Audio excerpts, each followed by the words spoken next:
What all this does is it sets the stage for the prophecy of Genesis 15, 12 through 16 to be fulfilled.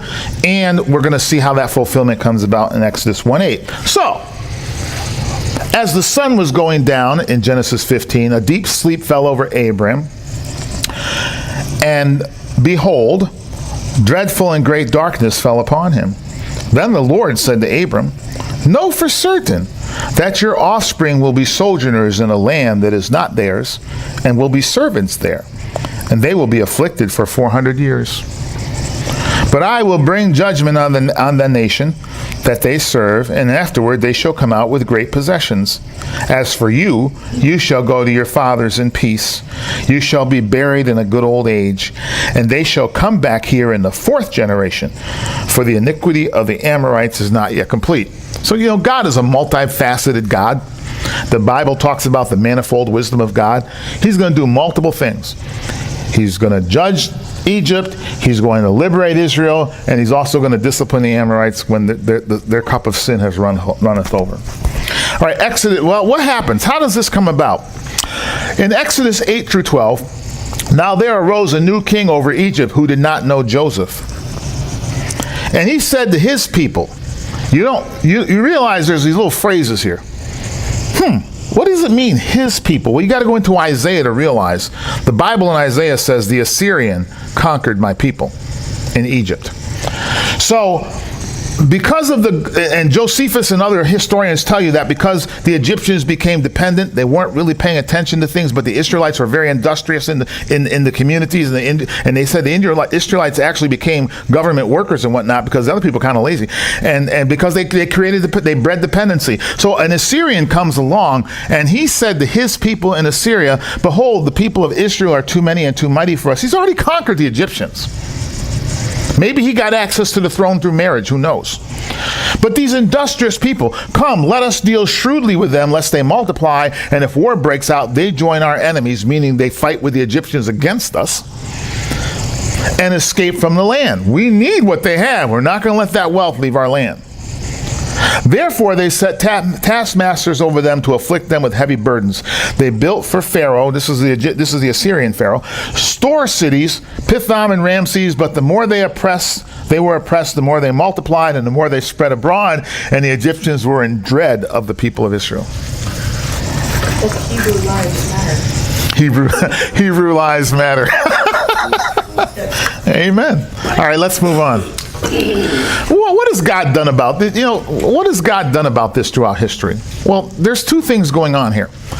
I believe that God can put his people in a basket and he can float us down the Nile in the middle of a terror that says all those types of people have to die. Thus Israel settled in the land of Egypt and the land of Goshen, and they gained possessions in it, and they were fruitful, and they multiplied greatly. I believe God can set a table for us in the presence of our enemies. So I keep giving you this slide because it's important. These 3 points. God brings Israel to Egypt where they are sheltered from the hardship of famine, where they are separated from the pagan culture. They are thus in, but not of, the Egyptian world. And they're going to be enslaved as an example that all of us are slave to sin.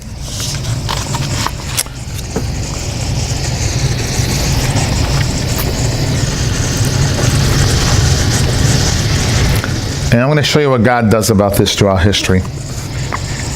Robert Welch said that the history of the world is that what we saw happen in Egypt takes place in nation after nation after nation. He said so much so that it's a wonder that there are any free people in the world.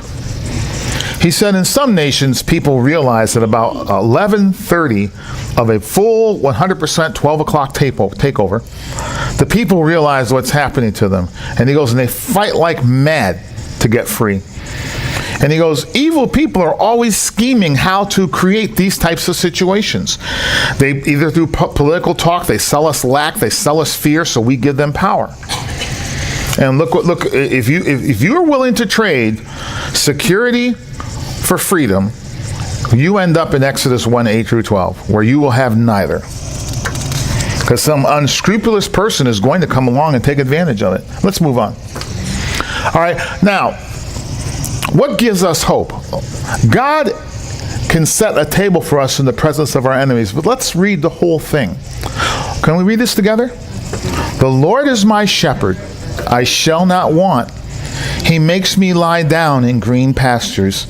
He leads me beside still waters. He restores my soul. He leads me in paths of righteousness for his name's sake. Even though I walk through the valley of the shadow of death, I will fear no evil, for you are with me. Your rod and your staff, they comfort me. You prepare a table for me in the presence of my enemies. You anoint my head with oil. My cup overflows. Surely goodness and mercy shall follow me all the days of my life, and I shall dwell in the house of the Lord forever. John Wycliffe.